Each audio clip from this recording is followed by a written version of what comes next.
로마서 16장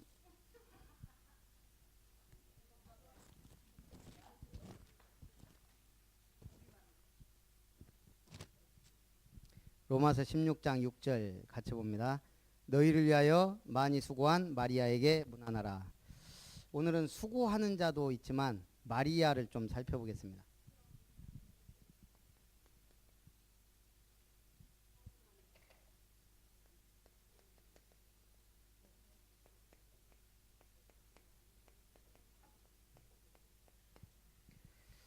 자, 성경에 나오는 마리아 이름이 참 많습니다. 몇 명 정도 나올까요? 거의 한 7. 그러면 첫 번째가 예수님의 어머니 마리아. 자, 이 예수님의 어머니 마리아 하면은 뭔 생각나요? 순종. 지금 결혼도 하기 전에 천사가 찾아왔어요. 하나님이. 그래놓고 뭐예요? 네가 아들을 낳을 거다. 그때 순종해요. 그 다음 뭐죠?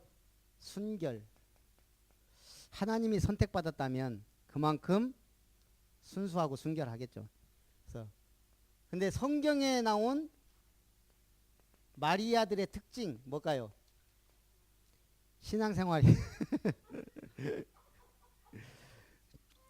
신앙생활이 다 좋아요. 신앙생활들이 좀 특출나요 다. 자, 두 번째 마리아는 막달라 마리아.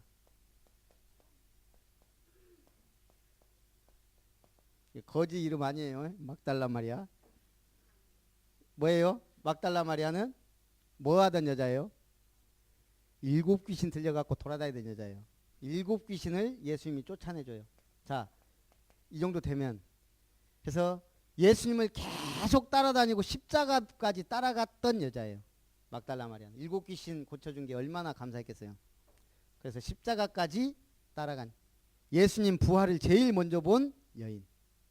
그것도 세 번째는 나사로의 누이 마리아예요. 자, 나사로는 뭐 한 사람이에요? 예수님하고 친했어요. 근데 죽어버렸어요. 예수님이 다시 살렸어요. 근데 여기서 나오는 마리아는 예수님께 향유를 부었어요. 예수님이 자기 집에 오니까. 그리고 그 동생 마리아 동생이 누구예요? 여기서 나사로의 그렇죠. 마르다. 자, 마르다는 막 저기 주방에서 막 일하고 있어요. 그러니까 마리아가 예수님 말씀 듣고 앉아 있으니까 마르다가 아니 지금 바빠 죽겠는데 쟤 좀 보내주세요 이래. 그러니까는 예수님이 마리아는 이 편을 더 좋은 편을 택했다. 말씀 듣는 거. 그러니까 너무 주방에 매여 있으면 안 돼요. 이게 은혜 받을 때는 다 은혜 받고 그 다음에 가서 또 열심히 해야 되고. 그러니까 마리아는 말씀을 사모해요. 자, 근데 왜 예수님에게 향유를 부었을까요? 자기 집에 왔는데. 지집사님 왜 마리아가 예수님한테 그러니까 이제 옆에 있던 가룟유다가 그래요. 이 비싼 걸 팔아서 가난한 사람들한테 주지. 왜 이 비싼 걸 허비했냐. 그때 예수님이요. 앞으로 내가 복음이 증거되는 거는 이 일까지 계속 증거될 거다. 도대체 얼마나 이게 중요한 일인데요. 그가 내 장례를 준비했느니라. 예수님이 십자가에 죽기 전에 이 마리아가 알고 그랬는지 모르지만 향유를 부은 거는 예수님이 죽어야 된다는 그 의식이에요. 마리아가 이만큼 깨어 있었다 이 말이에요. 중요한 건 말씀을 사모하고 예수님을 형제처럼 누이처럼 섬긴 여인이다. 글로바의 아내 마리아. 또 다른 마리아도 있는데 그냥 여기는 저 막달라 마리아와 함께 십자가 밑에까지 같이 간 분이에요. 이때 당시에 예수님 십자가에 죽는데 따라간다는 건 보통 믿음이에요. 남자들 다 도망갔는데 여자들이 확실히 담대해요. 죽음을 두려워하지 않고 십자가 밑에까지. 마가 요한의 어머니. 자, 마가 요한의 어머니 마리아는 뭐 했어요? 우리 불과 2주 전에 나왔을 건데 마가 요한의 어머니 마리아. 베드로가 투옥됐을 때 이 집에서 집중기도 했잖아요. 그러면 지금 이 어머니도요. 지금 살벌한 때예요. 야고보 죽고 지금 베드로 막 죽었는데 지금 투옥됐는데 자기 집에 모여서 간절히 기도했다. 그러면 기도의 어머니겠죠. 그리고 마지막에 본문에 등장한 마리아, 많이 수고한 마리아. 여기는 로마 교회를 위해 수고한 여인이다. 자, 아까도 얘기했지만 교회가 없어지는 시대입니다. 복음이 없어지는 시대입니다. 우리가 복음 없는 사람, 아까도 얘기했지만 503번 박근혜. 대통령도 이름 없잖아요. 죄인 되니까. 우리가 마찬가지로 복음 없어지면 이렇게 됩니다. 자, 첫 번째, 하나님께서 주신 직분. 그러면 지금 많이 수고했는데 뭘 얼마나 수고했는지 성경에는 안 나와요. 그렇다면 우리가 하나님께서 앞으로 주신 이 직분에 대하여 에베소서에 잘 나와 있어요. 자, 에베소서 하면은 무슨 장이냐면 교회에 대한 얘기예요. 에베소서가. 그래서 교회를 알고 싶으면 에베소서를 많이 읽어보시면 돼요. 하나님께서 다양한 은사와 직분을 주셨어요. 에베소서 우리 각 사람에게 자, 은사를 영어로 뭐라고 한다고요? 카리스마예요. 하나님이 주신 은사 있는 사람이 카리스마 있는 사람이라 이거예요. 그리고 각 사람에게 선물의 분량대로 주셨다. 우리 나름대로 하나님이 다 주신 게 있어요. 지금은 이게 잘 모른단 말이에요. 앞으로 중직자가 세워져 교회 일을 하다 보면 아, 이분이 이런 거 있었구나 하는 분들이 계속 나올 거예요. 예, 또 그렇게 또 개발해 나가야 되고 전혀 아무것도 못할 것 같지만 중요한 일을 할 수도 있고 그 중에서도 이제 하나님이 특별히 기록해놓은 에베소 4장 11절에 사도로 선지자로 그 다음에 복음 전하는 자로 전도자로 그리고 목사와 교사로 세우셨다. 말씀을 가르치고 전달하는 자로 이렇게 직분을 나눠놨고요. 직분을 주신 이유 성도를 온전하게 하여 봉사의 일을 하게 하여 그리스도의 몸을 세우려 하십니다. 자, 약한 성도를 온전케 해서 결국은 뭐 한다고요? 그리스도의 몸, 교회를 그리스도의 몸을 든든히 세우는 거예요. 그래서 우리가 다 뭐라고요? 지체란 얘기. 한 사람 한 사람이 다 필요해서 하나님이 불러주셨고 하나 돼서 저는 어떨 때 보면 지금까지 제일 오래 우리 개척교회하고 온 분이 한지사님하고 김효정 집사님이잖아요. 어떨 때는 저 둘이 딱 섞어갖고 딱 나눠놓으면 좋겠다 이런 생각을 할 때가 많아요. 근데 그랬으면은 또 일이 많이 이렇게 안 됐을 거예요. 어쨌든 큰 일들을 많이 했는데 김효정 집사님의 장점을 갖고 가야 되고 한집사님 나름대로의 장점을 갖고 가야 되고 근데 약점이 없으면 안 돼요. 왜요? 교만해지니까. 그 약점을 통해서 서로 아 이래서 나 혼자 안 되는구나. 같이 가야 되는 거거든요. 그리스도의 몸을 세우려 합니다. 목표는 4장 15절 13절부터 쭉 있죠. 그리스도의 장성한 분량이 충만한 데까지 이르게 하라. 그럼 이게 반대로 뭐예요? 그리스도의 장성한 분량이 충만한 데까지 이르지 못하면 계속 어린아이 신앙으로 머물러 있어요. 중직자를 세우는 건 성도들이 어린아이 신앙에 머물러 있지 않고 찾고 자라도록 도와줘야 돼요.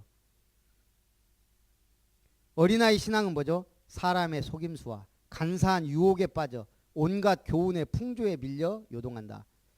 우리 권사님 지인이 보이스피싱 사기를 당했더라고요. 그것도 굉장히 액수가 커요. 어떻게 이렇게 당할 수 있지? 근데 그 입장에서 보면 그럴 수 있겠더라고요. 아주 수법이요, 교모예요. 대출 받는다 이렇게 어떻게 해갖고 신기하게. 그러니까 우리가 다 큰 사람들이 이거 넘어가겠어요? 넘어간다니까요. 왜요? 내가 갈급하거든요. 일단 내가 돈이 필요하면 그게 끌려가요. 그래서 우리가 이 말씀 위에 딱 서도록 자꾸 도와줘야 돼요. 오직 사랑 안에서 참된 것을 하여 범사에 그에게까지 자랄지라. 그리스도 안에까지 쭉 자라가도록. 4번은 장성한 분량에 이르도록. 5번은 그에게까지 자라게 하여 범사에 자랄지라. 각 지체의 분량대로 역사하여 그 몸을 자라게 하여 사랑 안에서 스스로 세우느니라. 교회는 결국 일을 많이 하다 보면 힘들어요. 사랑이 필요해요. 서로에게. 그 요즘에 그 정치판 때문에 여러 가지 기사들이 많이 나오는데 제가 두 가지가 좀 생각이 나더라고요. 하나는 요즘 정치판 막 서로 대통령이 되겠다고 막 하면서 꼴뚜기 얘기를, 자, 뭐가 뛴 게 꼴뚜기도 돼요? 예, 망둥이가 뛰니까 꼴뚜기도 돼요. 자, 꼴뚜기 하면 뭐 생각나요? 오징어. 어물전 망신은 꼴뚜기가 시킨다. 한마디로 뭐예요? 작고 못생겨, 제일 못생겨 갖고 사실은 영양가가 맛있는데 이게 이제 한마디로 생선 취급을 못 받는 존재라 이 말이에요. 근데 해변에 가면 이 망둥이가 막 뛰거든요. 이거 엄청나게 막 뛰어요. 그러면 그거 따라서 꼴뚜기도 뛴다는 거예요. 한마디로 생선망선은 다 시키면서. 그런데 또 뭐가 뛰니까 망둥이도 뛰어요? 예? 망둥이가 뛰니까 꼴뚜기 뛰는데 또 뭐가, 속담에 숭어가 뛰니 망둥어도 뛴다 그러잖아요. 자, 숭어는 어때요? 힘이 좋아요. 뛰는 거 보면 팍 차고 올라가요. 숭어가 뛰는 거 그렇게 멋있어 보니까 망둥이가 야 나도 되나 하고 뛰는데 우리가 볼 때는 숭어가 뛰는 거하고 비교가 안 된다 이 말이에요. 이게 지금 정치판이, 예? 요거 뛰니까 요것도 뛰고 막 그러는데 까불지 마라 이거 숭어 앞에서. 제가 왜 이 말이에요? 우리가 앞으로 교회 일도 뭐가 뛰니까 뛰면 안 되고 내 갈 길을 가는 거예요. 내 분량대로. 잘하는 사람 잘하는 대로, 앞서가는 사람 앞서가, 또 안 되면 안 되는 대로 다 같이 가야 되기 때문에 요런 게 없어져야 된단 말이에요. 뭐 하니까 나도 하고 아니면은 에이 나는 어차피 꼴뚜기니까 하고 쳐줘도 안 되고. 꼴뚜기는 꼴뚜기로서 저도 제일 맛있게 먹는 게 꼴뚜기인데. 예. 자, 그래서 우리가 어쨌든 이렇게 가야 되고, 그 다음에 또 하나는 요즘 철학 얘기가 많이 나와요. 막 수준이 높아져 갖고 플라톤 얘기가 많이 나오는데요. 플라톤이나 저기 누구의 국가론 막 이런 거. 그러면서 뭔 얘기를 했냐면 플라톤이요. 시민들이 정치를 외면한 가장 큰 대가는 가장 저질스러운 인간들에게 지배당하는 것이다. 사람들이 정치를 관심을 안 갖고 참 자기 놀러 가고 막 일하는데 바쁘고 막 이렇게 하는 순간 정치는 저질스러운 사람들이 장악한다는 얘기예요. 저도 이 얘기 들으면서 저는 원래 정치 같은 관심이 전혀 없었는데 자꾸 하다 보니까 앞으로 중요한 일 하려면 아 이게 필요하다는 걸 계속 느껴요. 복음 때문에 이게 필요하구나. 안 그러면 같이 이제 저질스럽게 망한다는 얘기예요. 그래서 우리가 정치인도 영향을 줘야 되고 복음 가진 사람이 또 복음 가진 정치인도 만들어내야 되고. 그래서 우리가 복음을 외면하고 지금 교회가 막 성장만 하다 보니까 지금 어떻게 됐어요? 우리나라가 저질스럽게 돼버렸어요. 똑같아요. 예, 이단은 판치고 복음은 희미해져 버려. 복음 상실 시대가 돼버렸어요. 그래서 우리가 교회를 위한 헌신,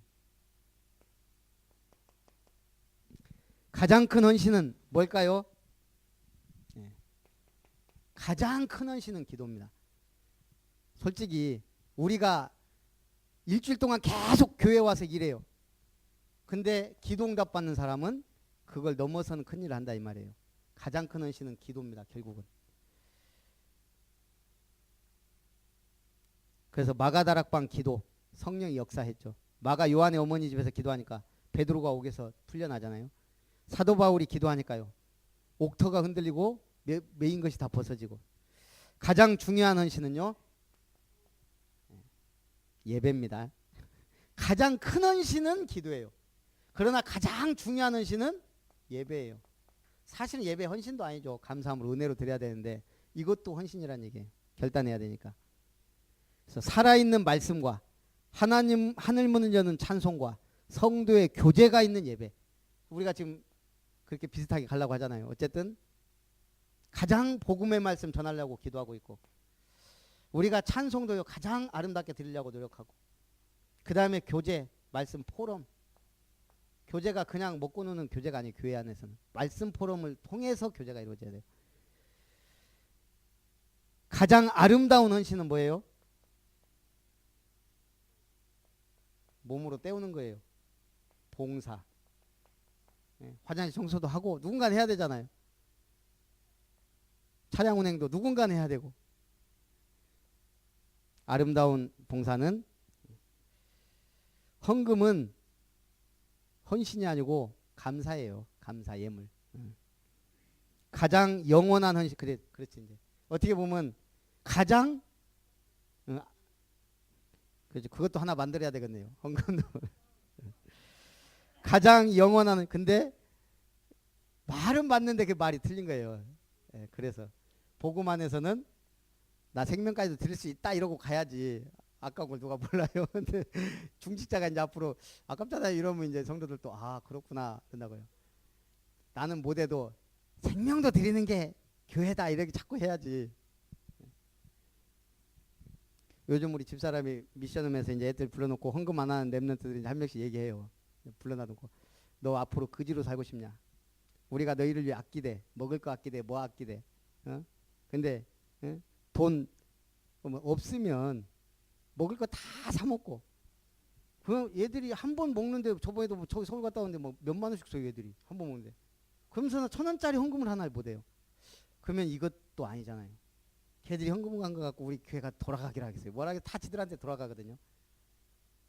그래서 어쨌든 아름다운 봉사는 그렇습니다. 헌금과 그러면 넣을게요. 몸으로 때우는 봉사입니다. 지금 집사님 엄청 갱신 많이 하셨어요.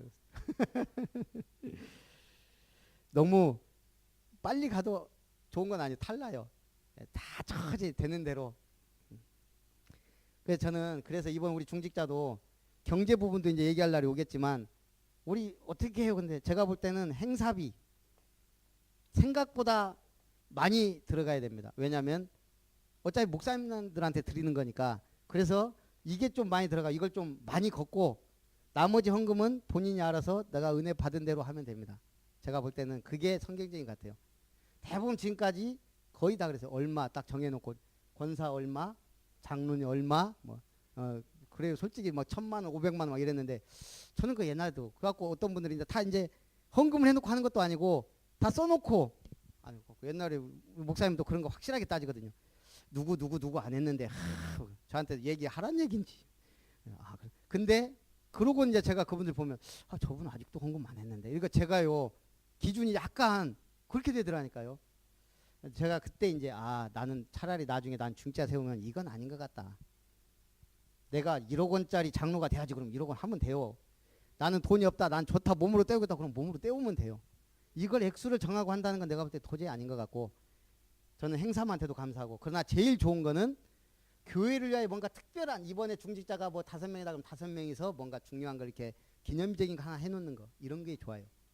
예를 들면은 우리 아름다운 장학회 좀 출연하자 그래갖고 100만 원이라도 딱 만들어 놓다 뭐 이런 식의 헌신도 있고 아니면은 우리 종탑 없는데 우리가 이번에 종탑 하나 해보자 종탑을 하나 하기도 하고 그래서 좀 의미 있는 것을 하고 이것도 있는 사람 좀 더 내고 좀 어려운 사람 좀 덜 내고 그래야지 이게 이제 빚이 되놓으니까 그걸 못 갚아갖고 몇 년 동안 직분은 받아놓고 못 갚으니까 은혜가 안 되더라고요. 할 수 있는 한 이럴 수는 있어요. 나는 그래도 이 직분을 돈으로 산 거 아니지만 내가 이만큼 드려야 되겠다 해놓고 한 10년 나 1억 하겠습니다. 그럼 누가 말려요? 쉽게 말해서. 그래서 저는 뭐 이런 작정 이런 거는 별로 맞고 그냥 행사비를 그 대신 좀 확실하게 걷고 나머지는 은혜로 알아서 하는 식으로 이렇게 했으면 좋겠다는 생각이 듭니다. 어쨌든 헌금과 봉사가 필요해요. 제가 보면 은혜 받으면 다 되더라고 희한하게. 예. 그래서 지금부터 그래서 기도하라는 얘기예요. 하나님 나는 한 요 정도 이번에 좀 하고 이렇게 하겠습니다. 그럼 그걸 놓고 기도하다 보면 그때까지 주세요. 그거 안 주시면 그냥 그대로 하면 되고. 그래서 기도하면서 응답 받으면 문제가 안 돼요. 그러니까 자꾸 저한테 뭐 얼마가 필요합니까? 뭐가 뭐 저도 모른다고 했죠. 기준도 없어요. 지금 가면서 기준 만들어가는 거예요. 말씀도 빨리 갈 것도 없어요. 지금 우리는 널널해요. 지금 전주에서 중직자 임지 간다는 저보다 개척을 굉장히 빨리 했어요. 근데 막 여기저기 막 힘들게 돌아다니다가 이제 좀 안정이 돼가지고 거기 장로가 3명인가 그래요. 이번에 이제 처음으로 세우더라고요. 교회 성도는 우리보다 많지는 않을 거예요. 그것도 이제 시골 그래서 봉동에 사기 때문에 우리가 봉동 이장이라고 부르는데 하고 제가 이제 진짜 임직 오래 한다고 하길래 물어봤어요. 언제 할 거냐고. 우리하고 중복되면 안 되니까. 그 본인도 교회가 10월달에 해서 10월달에 한대요. 그럼 우리하고 중복되면 안 되니까 그럼 10월 언제 할 거냐. 그럼 저보고 뭐 형님이 먼저 결정하면 자기가 한대요. 그러면은 거기는 어떻게 준비하고 있냐 그랬더니 예 준비요? 아니 그러면 뭐 누구 할 건지 뭐 교회 광고하고 아직 얘기 안 했대요. 그러냐고. 그럼 내가 하여간 결정하고 다 할 테니까 그러면 그 다음에 결정해라 이제 보니까 대부분 그래요. 우리가 어쨌든 기도하다 보니까 지금 이렇게 준비가 돼 갖고 지금 이것도 하고 있지. 피택은 뭐예요? 이제 중직자 할 분들을 제가 추천한 거예요, 그냥. 그럼 이제 거기서 이제 내가 나는 못 하겠습니다. 그러면 안 해야 돼요. 교회 일은. 그래도 한번 교육 받아 볼랍니다. 이거는 중직자 임직을 한 게 아니고 이제 피택만 한 거예요, 이제. 당신은 우리 아름다운 게 중직자로 교육을 받아서 피택 될 수 있는 자격이 있으니까 한번 도전해 보십시오. 은혜 가운데 그래서 다 이제 서약서 내고 했잖아요. 이건 된 게 아니에요. 그러면 이제 우리가 일정 기간 교육을 거쳐서 임직식을 한단 말이에요. 이때부터가 이제 임직을 받은 거예요. 그러면 이제 이때는 이제 명예 장로님으로 이제 그때부터 호칭이 달라져요. 이 전까지는 아직 임직식 안 했기 때문에 그냥 교육생이에요. 예. 그래서 우리가 임직 받은 다음부터는 이제 호칭도 달라지고 이때 이제 이렇게 하시는 거고요. 가장 영원한 헌신은 하나님 위에서 부르신 부름의 상을 향해 가는 겁니다. 그게 전도입니다. 이거는 반드시 면류관이 예비되어 있다고 그랬습니다. 의의 면류관, 생명의 면류관. 우리가 신앙생활은 가장 중요한 게 가장 좋은 것을 높은 곳을 향하여 보고 가는 거죠. 결론입니다. 교회의 한 기관에서 그러면 헌신 어떻게 수고할 거냐. 아까 제가 얘기했던 그 있잖아요. 그럼 지금부터 기도해 보세요. 나는 이룸 재단의 이사장 해야지. 뭐 이런 거. 예. 나는 장학회 내가 그거 맡아서 회장하게. 앞으로 중직자들이 그런 걸 하는 거예요. 다. 예. 저는 명함 그런 거 필요 없어요. 저는 지금도 너무 많아요. 지금 사회복지사, 평생교육, 사자 들어간 거 굉장히 많아요. 목사. 우리 사모도 사모 제일 좋대요. 다른 거 어떤 교회는 사모님을 장로님 세워놔갖고 참 이상해요. 저는 여자님들도 장로 세우는 건 별로 이상. 여자분 보고 장로님 하면은 남들 볼 때 좀 이상하잖아요. 여자분들은 웬만하면 그냥 권사로 영원히 가시기 바라고. 제가 성격이 특별한 분들이 있어요. 정말 뭐 좀 필요한. 근데 안 그러면 저는 뭐 굳이 사모를 전도사 장로 세우고 할 이유는 없다고 생각하고요. 또 한다고 해도 또 문제될 것도 없고요. 남선교회, 여선교회, 대학 청년부 전도와 선교를 위한 모임 활성화를 위해 힘써야 됩니다. 아름다운 장학회, 렘넌트 인재 양성을 위해 발전 성장해야 됩니다. 그리고 명함이라도 갖고 있으면 이게 이제 앞으로 중요하게 쓰임 받는 거예요. 아름다운 찬양대 연주단, 교회 문화, 세상과 소통할 수 있는 문화를 창출해야 되고요. 아름다운 세상, 더 이룸, 복지와 치유 사역 뭐 해야 돼요? 반드시 해야 됩니다. 기도하겠습니다. 살아계신 하나님, 우리 아름다운 교회가 중직자 피택을 하고 10월달 중직자 임직을 놓고 기도하며 말씀을 따라가고자 합니다. 말씀 하나하나 나오면서 우리가 기준이 정해지고 은혜가 더하고 소명이 생기고 비전이 생기고 하나님이 하시는 역사를 보게 하옵소서. 예수님의 이름으로 기도합니다. 아멘.